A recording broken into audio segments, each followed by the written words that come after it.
Good evening, everyone. My name is Mike Morgan. I am the athletic director here at Watertown City School District. I appreciate everybody tuning in and coming to this meeting. This is the first time we've done something like this, where we gather all of our coaches and parents together in one night in preparation of our fall sports season. I realize some of you weren't able to be in person with us at the high school auditorium, so we wanted to record this and be able to put it out for people to catch. So the information is still going to be available for you all by virtue of this video and PowerPoint presentation that we're going to go through in just a little bit. Before we go over the information contained in the PowerPoint, I just have a couple quick things that I wanted to mention to all of you, and especially our parents, as you are a very important stakeholder in our athletic department as well as our athletic programs. So there's just a couple quick reminders that I just want to share with everybody before we get started with the formal part of our presentation. As the athletic director here, it is my honor to welcome you to another exciting season of high school sports as we get ready to start our fall season in just about a week or two. It's hard to believe that it's already time for fall sports. Our students have been working incredibly hard all summer long, and I know that we're all eager to see them succeed both on and off the field. Before we dive into our main topics, I want to thank our coaches who dedicate countless hours to our athletes. Their passion and commitment are invaluable. I also want to recognize you, the parents, for your unwavering support. Your involvement is crucial to the success and development of our student athletes. However, I do want to address an important aspect of our athletic program, and that's sportsmanship. This isn't just about our athletes, it's also about how we as spectators and supporters conduct ourselves. We set the example for our children. Cheering for our team, celebrating victories, and showing encouragement during tough times are all part of being a great fan. But we must remember to show respect to our opponents, officials, and other spectators. Negative comments, inappropriate language, and aggressive behavior have no place in our stands. Our goal is to create a positive and supportive environment for everyone involved. Next, I'd like to talk about the role of our coaches. They are here to guide, instruct, and develop our athletes. They have the experience and training to make the best decisions for the team, and I understand that it can be tempting to offer advice or second-guess their decisions from the sidelines, but we must trust them to do their job. Letting the coaches coach allows them to focus on what they do best and help our athletes learn and grow. Another important guideline is the 24-hour rule. This rule is simple. If you have concerns or questions about a game, practice, or any aspect of the team, please wait 24 hours before addressing them with the coach. This cooling off period allows everyone to reflect and approach the situation calmly and rationally. Our coaches are more than willing to discuss any concerns, but we ask that you respect this rule to ensure productivity and respectful conversations. Lastly, we must address negative behavior. This includes not only actions in the stands, but also behavior that may occur outside of games and practices. Social media, group texts, and conversations in the community can all impact our athletes and teams. Let's commit to fostering a culture of respect, encouragement, and positivity. Our words and actions matter, and they shape the experiences of our student athletes.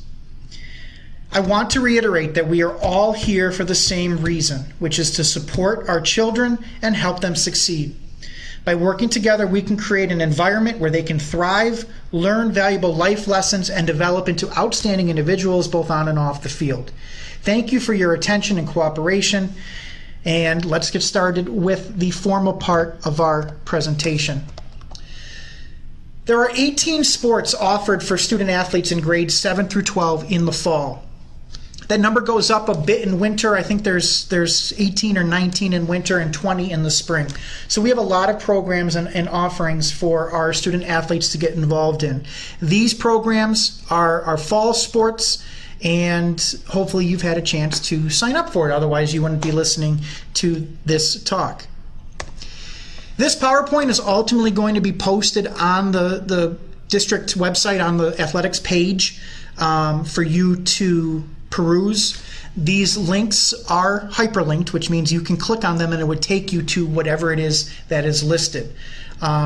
So we're not going to go much through this now, but you are able to click on this when this PowerPoint gets posted for you to look at. But the website is here, our handbook.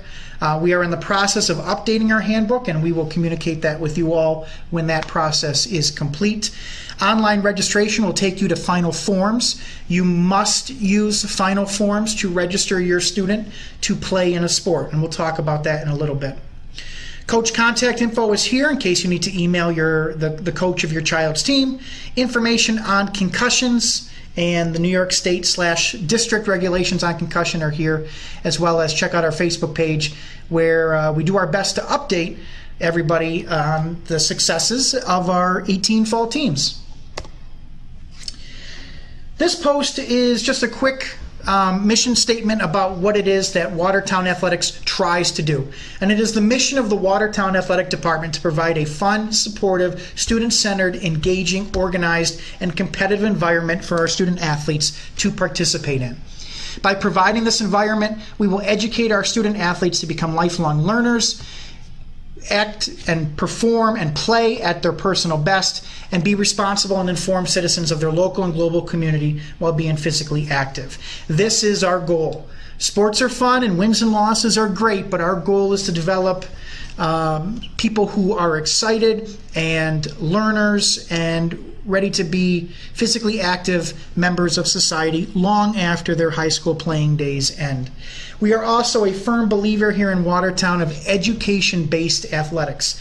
You've heard that whole cliche about student athlete and student comes first. That's exactly what we're here for. Athletics at Watertown is a privilege, not a right. And athletes are held to a higher standard because we represent Watertown. Athletics is the front porch of the school district. And we represent Watertown, and we wear Watertown proudly on our jerseys and on our spirit wear and gear, and we travel to other communities and we represent hopefully the best of what Watertown has to offer. And again, we are here to learn. We are here to learn and have a student-centered, supportive environment, and that's the baseline of education-based athletics. In order for your child to be able to participate in sports next week when they start, they must be signed up through Final Forms. Final Forms is our new digital online database where you can enter your information, your child's information, upload your physicals, and they get checked out by the nurse here, and the coaches have a physical database of all the information that they would need in order to make sure your child stays safe during practices.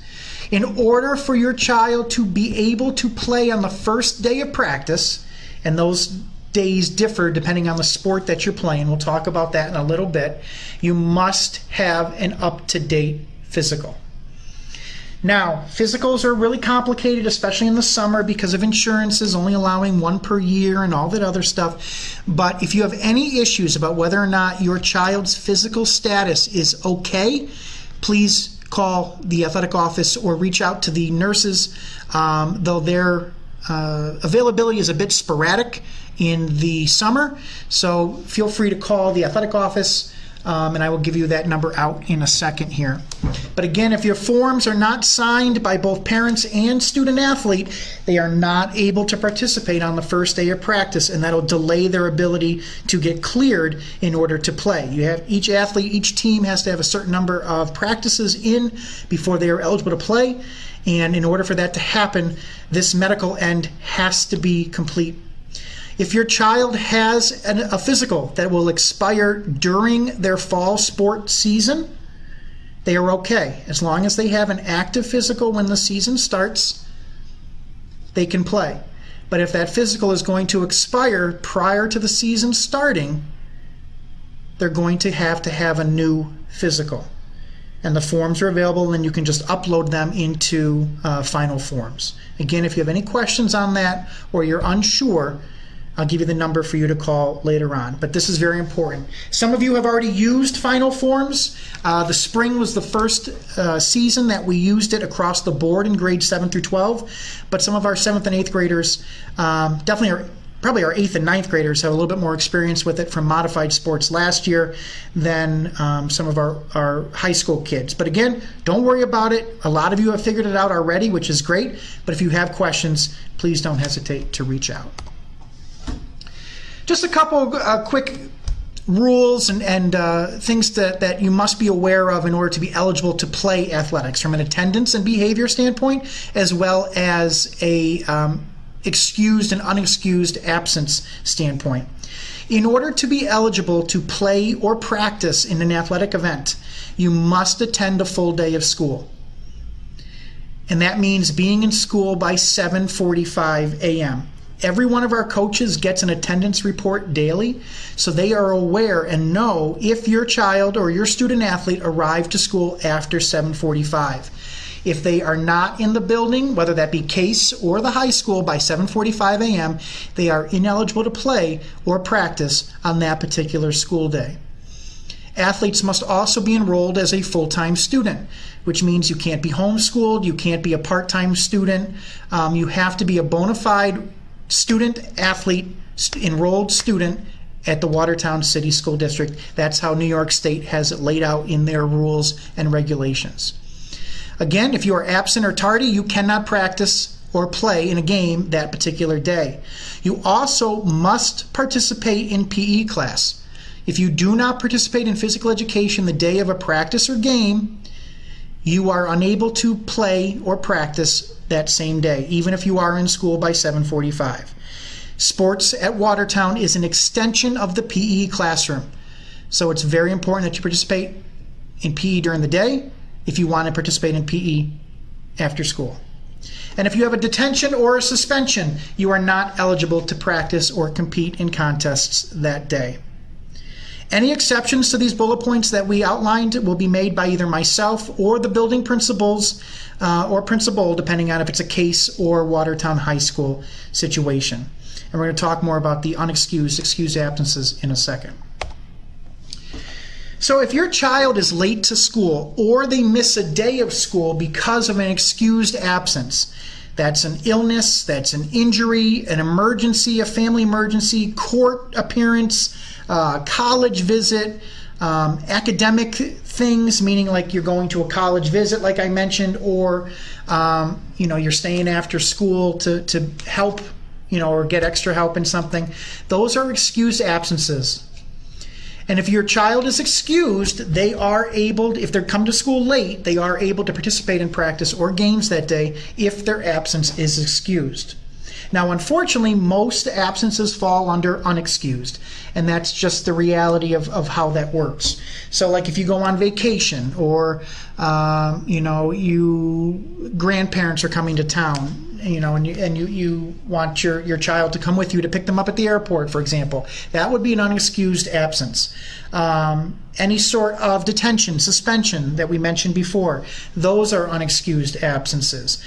Missing a game or practice with no prior communication to school, that's unexcused. So these are just a few examples. So, and most of you have been dealing with attendance over years, as you drop your kid off at school, and I'm sure you've heard and know what excused and unexcused is. But please understand that if your child has an unexcused absence, or if they're unexcused tardy to school after 7:45 a.m., they will be ineligible to play or practice that particular day. So please be mindful of that, and do your best to try to get your child to school on time if you drop them off. If it's a school bus issue that's late, that would count as an excused tardy, so don't worry about that. This is also our academic policy in terms of a student being eligible to play. So we talked about how they're eligible to play from an attendance standpoint and a behavior standpoint, now from an academic standpoint. And remember, this is why we are here. This is the main point of everything that we do, is the student comes first. So if a student is failing more than 2 classes, they are prohibited from participating in any contest, game, or scrimmage. However, the way the rules currently state is that you are still able to practice with your team. You just can't play in games. I highly suggest, and I shared this with the coaches during our coaches meeting for the fall, that they encourage their student athletes on their team to go seek extra help if they have a student that is failing more than 2 classes. Even though you're eligible to practice, I'm not 100% sure that is the best practice, no pun intended, and I hope that you use your time after school getting extra help from the teachers that you might need it from, as opposed to going to practice. And your coaches do understand that. But during this time, the student is strongly encouraged to work toward academic success in the classes that they are failing. Students who are academically ineligible, which means they are failing more than 2 classes, we will reevaluate this every week. So what happens is if your student athlete is ineligible, let's say this week, the week of August 5th, what ends up happening then is on August 12th, we will recheck the grades, and if your student is now passing both of those classes or failing only one, they are eligible to go back to play and practice. But again, being a student is the most important job that these kids have, so let's encourage them to be on top of their game from an academic standpoint. Drug and alcohol policy. Obviously, there is zero tolerance for drug or alcohol use, and a lot of that is straight from New York State law as well as the district code of conduct. But if a student is participating not just in athletics, but in extracurricular activities, this includes the play, this includes any sort of club or event after school, a dance, etc., they must not use or possess drugs, alcohol, tobacco, any paraphernalia, vapes, etc. From an athletic standpoint, this is what the policy is if a student athlete is found to be in possession or using any of the stuff listed on this slide. The student will be referred to a cessation program, and they can return to games upon completion of that program or the 25% mark of the season, whichever comes first. And this policy applies the entire school year, so this also goes for the winter and the spring sports as well. And each school has a different cessation program. At Case, it's Vape Educate. I'm not 100% sure what the high school uses, but they also utilize the services of the Pivot Prevention Program. So a student has to attend those sessions and do what's asked of them within that cessation program, and they are eligible to return to their sport. Or if they miss 25% of their games, sometimes that's 3 games, sometimes that's 5 games. It just depends on the number of games in the season. Whichever comes first, then they are eligible to return. So the best way to avoid this policy is to avoid drugs, alcohol, tobacco, and everything that could look as such. So just be aware of that. The playing time policy. I want to read just kind of a more in-depth detail of the different levels of sports that we have here. The sentences on the slide here are great summaries, but I do want to just read a little bit about what the different levels we have of sports here. I think sometimes people get confused about the modified, junior varsity, varsity, what it means, etc. So I wanted to share a little bit of playing time and the philosophy of each different level. The modified level is usually 7th and 8th grade, most often 7th and 8th grade, and these are our Case students. This program of competitive sports focuses on the fundamentals of the game, rules, training, and basic skills. Emphasis is placed on basic skill development, and maximum participation is desired. Additionally, coaches will build a foundation to help promote the advancement of the athlete to the next level of the program. Participants will play approximately the same amount of time, and all members of that team that participate the entire season will receive an equal award. Everybody has to play at modified. That is the rule laid out by the state of New York and NISFA, which is the sports agency that directs high school athletics at the state level. So again, middle school, everybody plays as much as possible, and we work on developing skills and techniques. The junior varsity level is typically 9th and 10th grade, and not every one of our teams has a junior varsity level. The junior varsity level of competition is the program where increased emphasis is placed upon team play, physical conditioning, and refinement of basic skills that will best prepare athletes to play at the varsity level in the future. Winning at the junior varsity level is considered important, and participants should be taught how to cope with losing and crowd influence during contests. Each individual will be given the opportunity to play during the season at the discretion of the coach. All members of the team who participate the entire season will receive an equal award. So this is where people will start to develop the competitive team concept. All participants should see opportunities at varying levels of competition over the season, but not necessarily game to game. And at the varsity level, and this is typically 11th and 12th grade, again, typically, the varsity level of athletic competition is the culmination of the high school athletic program.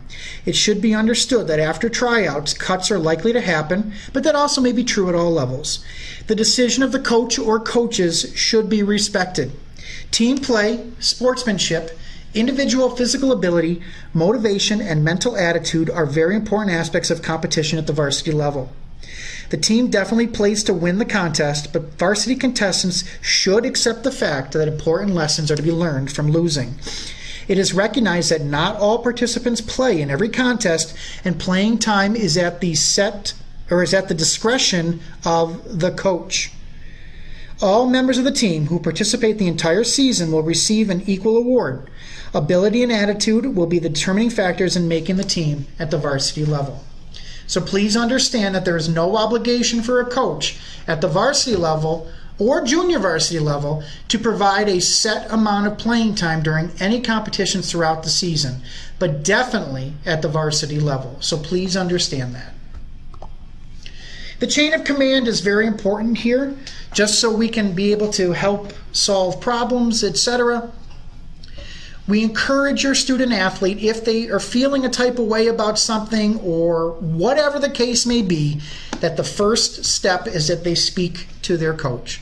The coaches are the people with their boots on the ground. They know the best way to fix their problems or address the issues because they are the ones working on a daily basis with that student athlete and other student athletes, both in practice, sometimes in the classroom, and as well as at games. So the student athlete should speak to the coach first. However, we know that sometimes after that conversation that the student athlete may not be content or happy or whatever the case may be with whatever the conversation went. So at that point, the second level would be the head coach, the student athlete, and the parents meet and hope to discuss whatever the case may be. The third level adds me into the mix. Again, there are 18 fall sports. There are also probably close to about 60 teams across Watertown.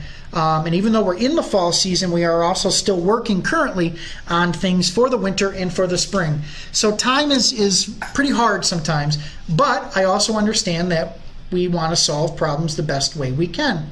So I will gladly join in this meeting as long as the first two steps have been accomplished prior to meeting with me.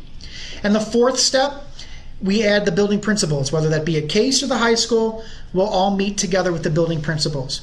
However, we do ask that if a topic is important enough to require a meeting with me or with a building principal, please be prepared to have your child at the meeting. Again, the point of this meeting is about your child and about your student athlete. That's what we're trying to figure out. We're not going to talk about playing time for other people. We're not going to bring other kids into it.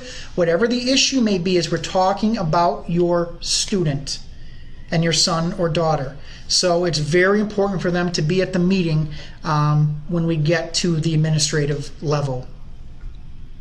And so again, please follow this chain of command as we go forward through the seasons. These words, I'm not going to read them word for word because they are here for you to read, so I know you can read, but they are also taken directly from our student handbook, the extracurricular code of conduct that exists for the district.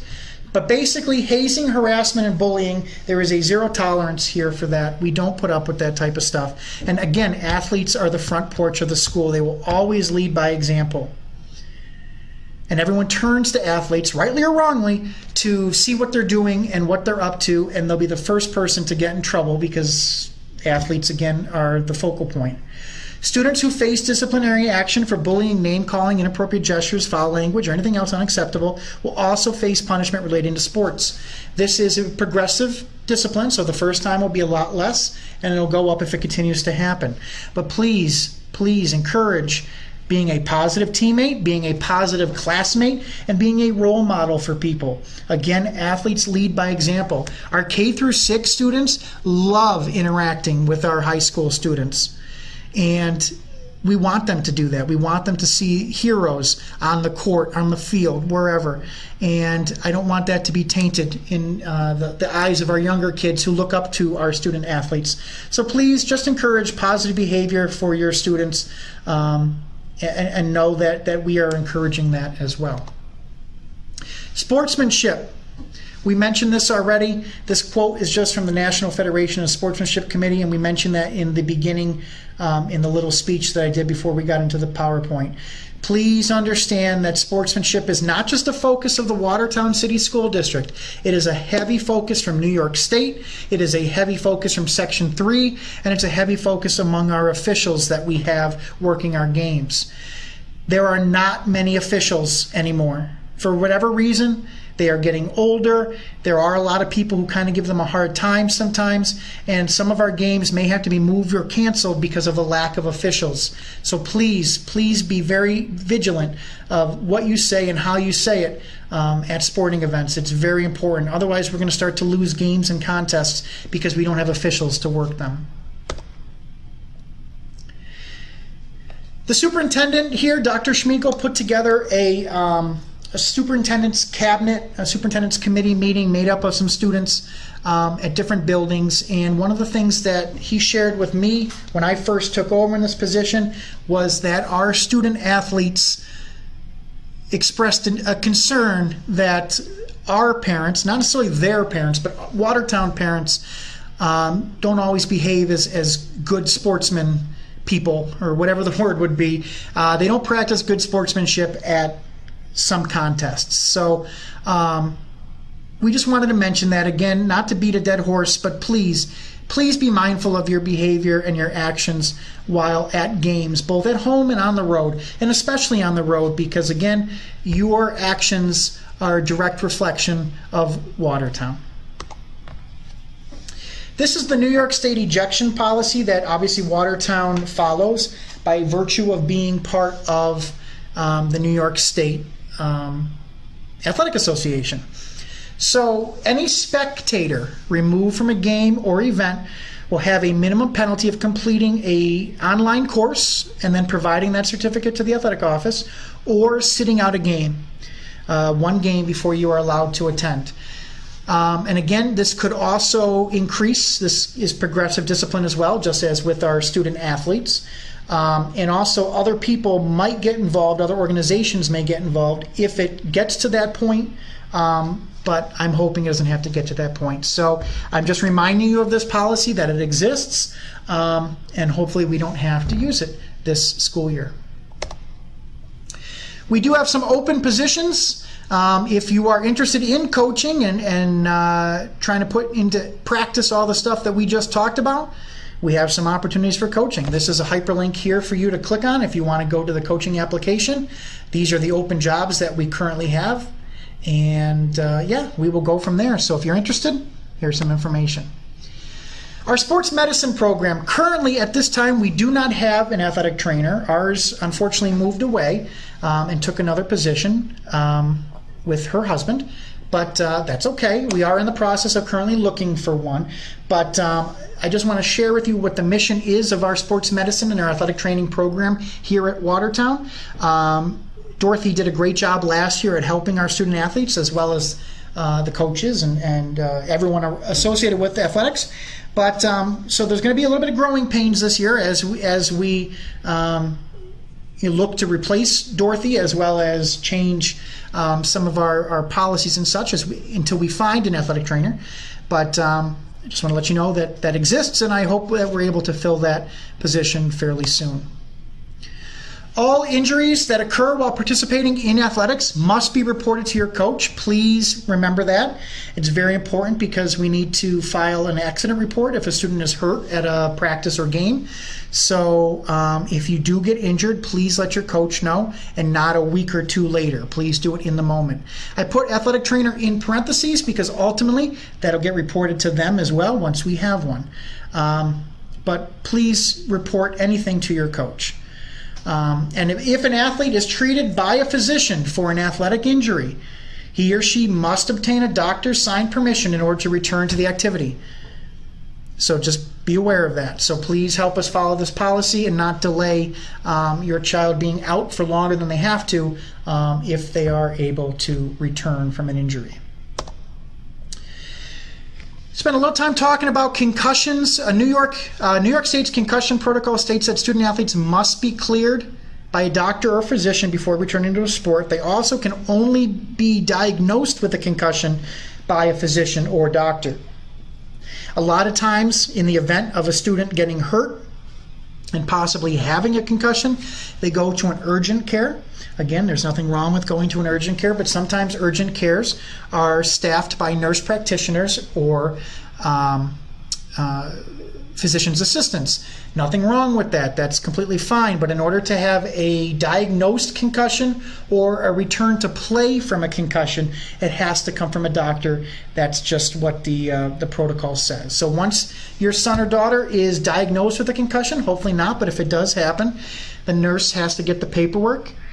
Once they are cleared and they're symptom-free to start the return to sport, we can start that process here. The coaches can monitor this process, and as long as your child is symptom-free, they can continue to progress through the process.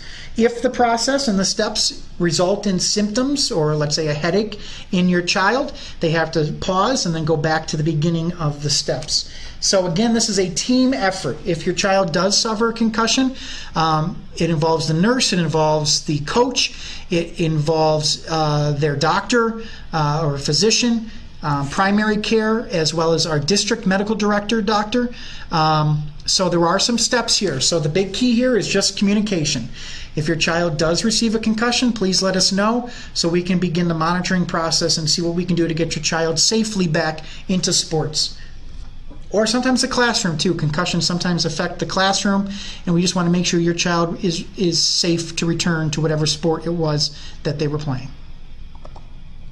Uniforms. Watertown provides your child with what they need to play in their sport. Sometimes parents buy their own, whatever type of gear, compression shorts, socks, whatever the case may be, but we provide uniforms for your child. So whatever they need to play in their sport, for the most part, we do provide.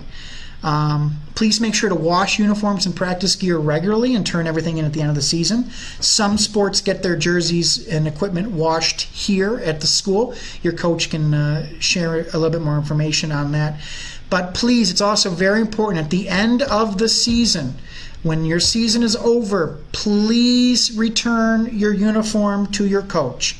If you do not return your uniform at the end of the season, you will be unable to start your next season until that uniform comes back in. This is very simple. It's an easy process, I'm hoping, but every year, every sports season, we have a couple of jerseys that don't find their way back to us for a long time. And these jerseys have expenses. They are expensive, and they were bought for by your parents' money with tax dollars. So it's very important that we are able to use these again over and over again until we have to replace them. So please make sure that at the end of the season, you get your uniform handed in. There's plenty of great Watertown gear out there and available to purchase, both from like generic stuff or as well as from Team Spirit wear sales and stores that are existing. So you can't keep our uniform, but there's a ton of good gear out there available that you could purchase. So please be mindful of that. Use of social media and communication. Please utilize social media. wisely. Social media is a great tool to communicate. We use it a lot to put out announcements or score updates or game calendars, pictures, etc. But please use social media responsibly. It's never appropriate to use it as a medium to attack, harass, or put down others within our community. This includes players, coaches, our staff, as well as our opponents. So please be mindful of that before you post something. Think of that 24-hour rule. Sit on it for a little bit, and if you come back and you still feel the same way the next day, then reach out to your child's coach, and then we'll try to go from there. But please think before you post, be respectful, and do not cause any harm through social media. Quick note about transportation. 99% of the time, we will provide transportation to a contest, a road game for your team and your student athletes team. If you do want to pick up your child from the road game, just please make sure you have a note, a signed note that I'll be taking so-and-so home with me, and they're not going to be riding the bus. If a coach does not have that note or that information that maybe they're going with someone else, they have to ride the bus. That is a safety issue. That is a liability issue. Please respect that. Again, there's no issue with your child riding home with you or with another adult as long as it's approved. But that's the big key. It has to be approved. There has to be a signed letter given to the coach prior to the game or even after the game. But if you're going to take your kid with you, please make sure that it's signed. Here is our office phone number as well as my email address. We don't have the trainer yet, so that's TBD. We are currently in flux right now with our office location due to the recent weather. So that number right now is not necessarily the best way to reach us, but we do still have access every now and then to get messages. If you were to call the office and leave a message, we will do our best to get back to you. Just might take a little bit. But as we figure out our new normal right now about where we're going to be working out of and such. But please stay tuned and please be patient with us if you do happen to reach out or if you need a question answered. These are the start dates.